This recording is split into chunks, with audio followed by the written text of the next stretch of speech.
Okay, so now Arthur brings his bishop to g5, pinning the knight, and maybe he wants to castle queenside. And guys,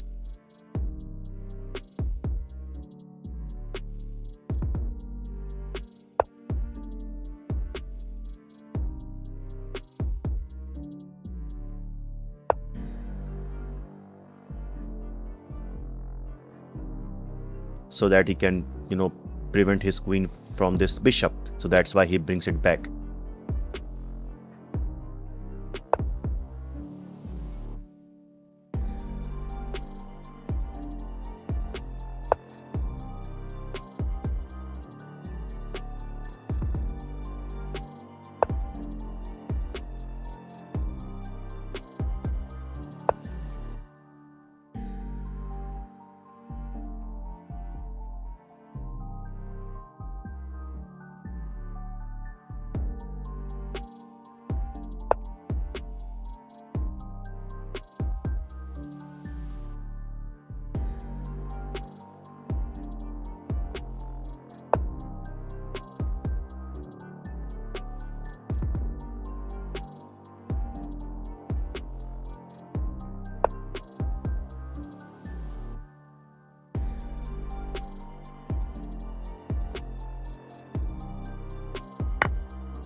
And now Tal brings his rook to e8.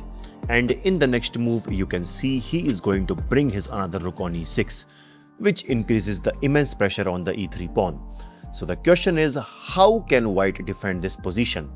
And guys, here the best move for white is to consider the move bishop to c2, which attacks the f5 pawn. And let's say if black goes according to his plan, I mean if he goes for rook to e6 so that he can attack the pawn on e4, I mean e3. But then bishop takes f5, and if rook takes e3, then rook takes e3, knight takes e3, and if he thinks he can now, he's now better because in the next move he's going to capture this bishop. But before that, white can play rook to e1, which just pins the knight. And let's say if he slides his queen to f8, then bishop to d7, attacking the rook. And after rook to e7, I mean if he decides to just attack this bishop, but now comes knight to g5. And if rook takes d7, then simply queen takes e3. And on the very next move, white is going to give a check from e6 square. Also, look at the positioning of this knight on g5. All these combinations are enough to crush, to crush the black's position. But in the game, after the move rook to e8, let me go back. So here Arthur plays rook to e2, which indicates he is going to bring his another rook on e1 so that he can defend the e3 pawn. But Tal goes according to his plan. Rook at c goes to e1, he just defends it. But then rook to e4, Tal just attacks the queen. So queen goes to d3. And here guys, now Tal can consider this amazing move queen to f6 so that he can attack this pawn on b2. And let's say if bishop takes c4, then d takes c4, attacking the queen. And let's say if white brings his queen to d7 so that he can attack this bishop. But the thing is guys, in this position, black can play this amazing move. Just pause the video and try to find it by yourself. And guys, if you find the move rook to d8, then congrats, you are a genius. The idea is, let's say if white decides to grab this bishop, now comes rook to e7, and now you can see this queen is trapped because clearly you can see this sixth rank is already covered by the queen. Okay, so in the actual game, after queen to d3, so here Tal goes for queen to f7, and basically he wants to bring his queen to h5 so that he can attack from the king side. And guys, that's a very good move. I mean, really, because I know some of you finds this move, which is this knight to g5, which forks the rook and the queen. So I mean, isn't Tal just blundered? If you think so, then sorry my friend, you are wrong, because Tal played this move intentionally. And guys, his idea is to play queen to h5, completely giving up his rook, so that after knight takes e4, now he can give some multiple checks, king to f2, queen to h2, and now you can see that will be a draw, which will be obviously beneficial for Tal because previously his position was not better. So that's why after seeing all of this, after queen to f7, so in this position here Arthur decides to play king to g2. He just covers these squares so that black can't enter, but Tal goes according to his plan. And here black can consider rook to h1 so that he can attack this queen, but instead he goes for knight to d4. I mean, he just blocks the root of his pawn, which was getting pushed. But now Tal first of all brings his king to f7, and you can see what he's preparing for.